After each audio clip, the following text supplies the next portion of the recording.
मजेदार हिंदी कहानी ठगों से ठगी। ये कहानी शंकर की है, जो अपने पिता की हत्या का बदला लेने के लिए ठगों के पास जाता है।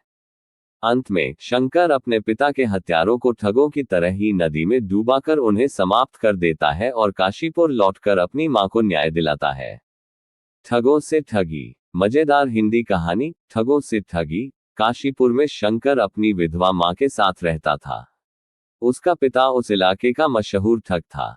उसके कारनामों से काशीपुर के प्रायः सभी लोग अवगत थे। एक बार ठगी के माल के बंटवारे को लेकर उसके 4 साथियों लुटन, प्यारे, गजानन एवं आनंदी ने उसकी हत्या कर दी एवं फरार हो गए। वे अपना माल बेचकर सुदूर अमरावती में निवास करने लगे थे। शंकर की विधवा मां अपने पति के हत्यारों से बदला नहीं ले सकती थी, इसीलिए अपने किशोर पुत्र को ठगी एवं बाजीगरी के अनोखे कारनामों से तालीम करने लगी। शंकर अब 18-19 साल का पूर्ण प्रशिक्षित गभरू जवान बन गया था। अमरावती में ठगों से मुलाकात। वह अपनी मां से बोला, मां मुझे आज्ञा दो, मैं पिताजी के हत्यारों से बदला लेने के लिए शीघ्र प्रस्थान करूंगा।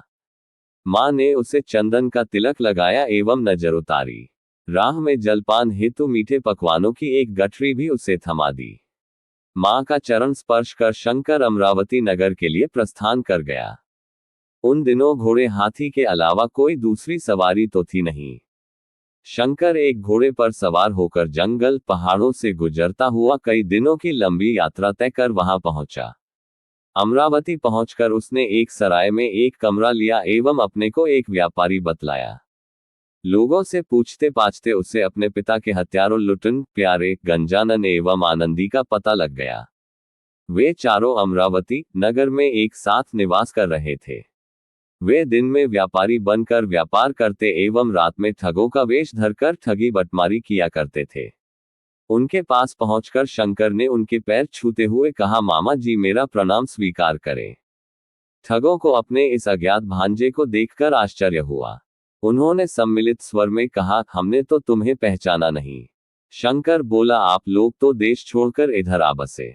मैं आपकी छोटी बहन का लड़का हूं। मेरा जन्म आप सबों के इधर आने के बाद हुआ, सो मुझे पहचानोगे कैसे? ये सुनते ही लुटन, प्यारे वगैरह ठगों ने उसे गले लगा लिया। वह अपने साथ एक थैले में 2 बंदरों को लेता गया था। एक बंदर उसने बाहर रस्सी से बांधकर हाथ में पकड़ लिया था, जबकि दूसरे को थैले में ही छुपाए रखा। ठगों ने पूछा, भांजे ये कैसा बंदर है? इसे क्यों साथ रखे हुए हो? शंकर बोला, बड़ा अनमोल बंदर है मामा जी, जहां कोई संदेश देना हो तुरंत दे देगा एवं वापस लौट आएगा। ठगों ने कहा, भांजे ये बंदर हमें बेच दो। पहले तो शंकर नानुकुर करता रहा, फिर मुंह मांगी कीमत में बंदर ठगों को दे दिया। प्यारे ने उस बंदर से कहा, जाकर हमारे घर में कह देना मेहमान आए हैं, उनके लिए बढ़िया खाना बनाकर रखना, हम लोग शाम को घर लौटेंगे। ये कहकर उसने बंदर को छोड़ दिया। वह बंदर भला उनके घर क्यों जाता, वह तो सीधे मुक्त होकर जंगल की ओर भाग गया। कुछ देर बाद शंकर ने ठगों से निगाह बचाकर दूसरा बंदर थैले से निकाल दिया एवं बोला, लो मामा जी, तुम्हारा दूत संदेश देकर लौट आया है, इसे पकड़ो। शाम को जब चारों शंकर के साथ घर लौटे, तब घर पर खाना नदारद था। ठगों ने अपनी पत्नियों को खूब फटकारा और कहा कि इस बंदर के द्वारा हमने संदेश नहीं भेजा था। पत्नियां बेचारी डरकर बोली, हो सकता है हम सब काम में व्यस्त थी, इसकी बात ना समझ पाए हो, हमें इस बार माफ कर दो। कुछ दिनों के बाद वे चारों शंकर के साथ नदी में मछली मारने के लिए गए। शंकर ने थैले से एक छोटा सा डंडा निकालकर कहा, मामा ये जादुई डंडा है, यदि किसी कारण मैं बेहोश हो जाऊं तो मुझे इसे सुंघा देना, होश लौट आएगा। कुछ देर बाद वह बेहोशी का नाटक कर मूर्छित हो गया। ठग ने उसे काफी हिलाया डुलाया एवं पानी के छींटे मुंह के ऊपर मारे, पर वह तो नाटक किए हुए था, सो उठता कैसे? तब ठगों ने उसके बताए हुए डंडे को आजमाया। डंडा नाक से लगते ही वह उठकर बैठ गया। ठगों ने सोचा, ये तो सबसे कमाल की चीज है। उन्होंने फिर मुंहमांगी कीमत देकर वह डंडा खरीद लिया।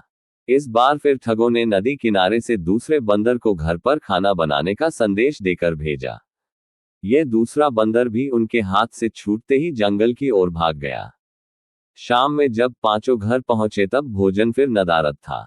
इस बार भूखे ठगों ने अपनी पत्नियों की अच्छी खासी ठुकाई की एवं उन्हें मार मार कर बेहोश कर दिया। जब हिलाने डुलाने से वे नहीं जागी तो उन्होंने शंकर से खरीदे गए जादुई डंडे को उनकी नाकों से सुंघाया, पर वे तो मार से परलोक सिधार चुकी थी, उठती कैसे। इधर शंकर मौका देखकर वहां से खिसक गया। अब ठगों को पता चला कि शंकर ने उन्हें खूब उल्लू बनाया।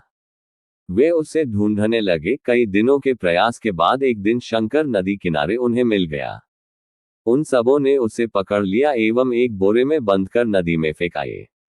संयोगवश बोरा नदी किनारे जा लगा एवं एक नाविक ने उसे खोलकर शंकर को बचा लिया। कुछ दिनों के बाद बाजार में जब शंकर की निगाहें उन चारों ठगों से मिली तो वे भूत भूत कहकर भागने लगे। शंकर बोला, मामा जी मैं जिंदा हूं। वह तो जादुई बोरा था, उसमें किसी को बंद कर नदी में डाल दो तब भी वह व्यक्ति डूबेगा नहीं। उन ठगों को उस बोरे के चमत्कार पर पूर्ण विश्वास हो गया, फिर भी इस बार उन्होंने उसकी तुरंत परीक्षा करनी चाहिए। शंकर को उसका दाम चुकाकर वे चारों एक साथ उस बोरे में बैठ गए। शंकर ने उसका मुंह बांधकर उसे नदी की तेज धारा में छोड़ दिया। बोरा नदी की तेज धारा में बह गया और चारों ठगों ने जल समाधि ले ली।